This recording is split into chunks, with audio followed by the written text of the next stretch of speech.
Hello learners of all ages, my name is Mr. Montgomery. I teach 4th and 5th grade math, and today we're going to be talking about the coordinate plane. Now, again, a plane is a two-dimensional shape that is completely flat, but a coordinate plane means that we're coordinating something or putting something together in order to get some sort of data or information. Now, a coordinate plane is made up of two different axes. There is the x-axis and the y-axis, and as you can see, I have two lines that are extending infinitely this way and infinitely this way, because the arrows are pointing, which means that the lines don't end, it's not a line segment, which means that this is a positive coordinate. When you get to the older grades, there's also a coordinate that looks like this over here, just with negative numbers, and negative numbers, and negative numbers over here. But you don't have to worry about that, we're just working with this one plane. We have positive numbers going this way, positive numbers going this way. We have the x-axis and the y-axis.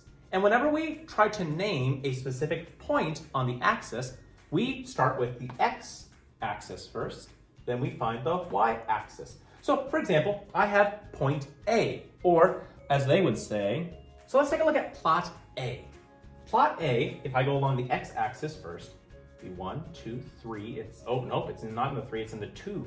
It's in the 2 column, so it would have a plot of 2 in the x-axis, and in the y-axis, I'm going to go up to 8, and it would be next to the 8. So if I go 8 and 2 and go together, that would be plot A. Plot A is at 2, 8.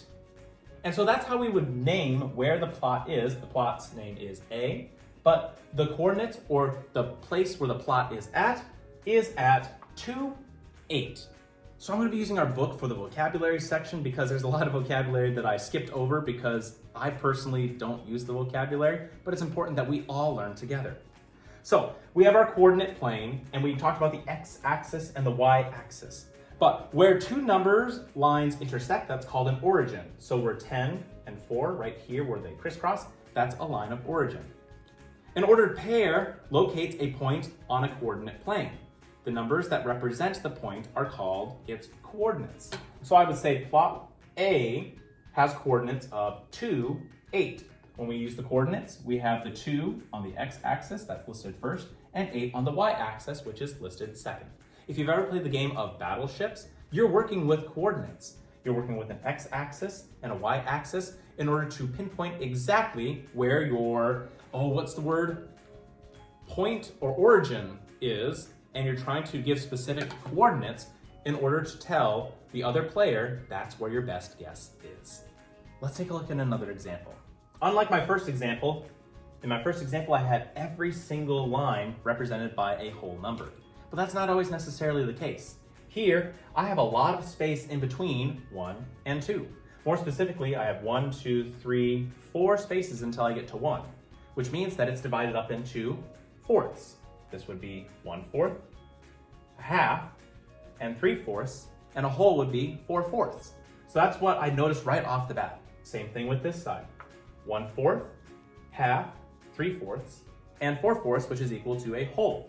They want us to plot, or they give us the coordinates, and they want us to place the plots where they need to be on the coordinate plane. So plot A, it says we're going 1.5, comma, 2 and 1/4. So let's work with the first number first.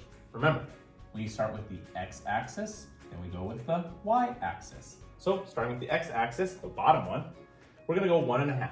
We're gonna go to 1, and we're gonna go halfway to 2.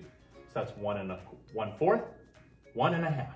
Okay, so we know that we're gonna be here for now, and it's 2 and 1/4 on the y-axis. Well, we're gonna go all the way up at 2, and we're gonna go 1/4 instead of 1/2.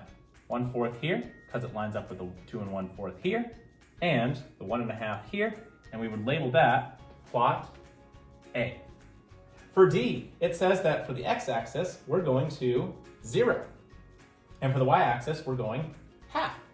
So I'm gonna go to the other side on this one.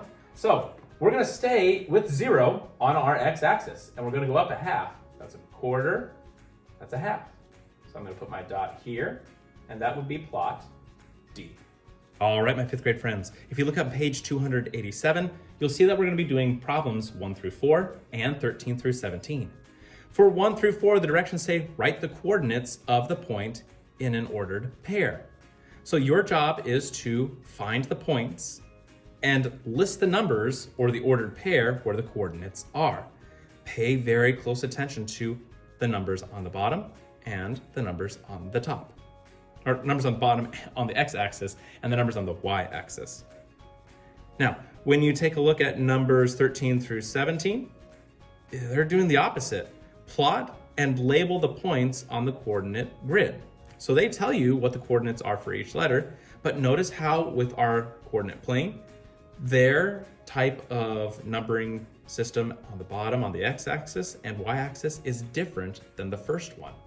You're going to have to find what the the frequency is and figure out where your plot points go. If you have any questions about coordinate planes, please let me know when you come to class tomorrow.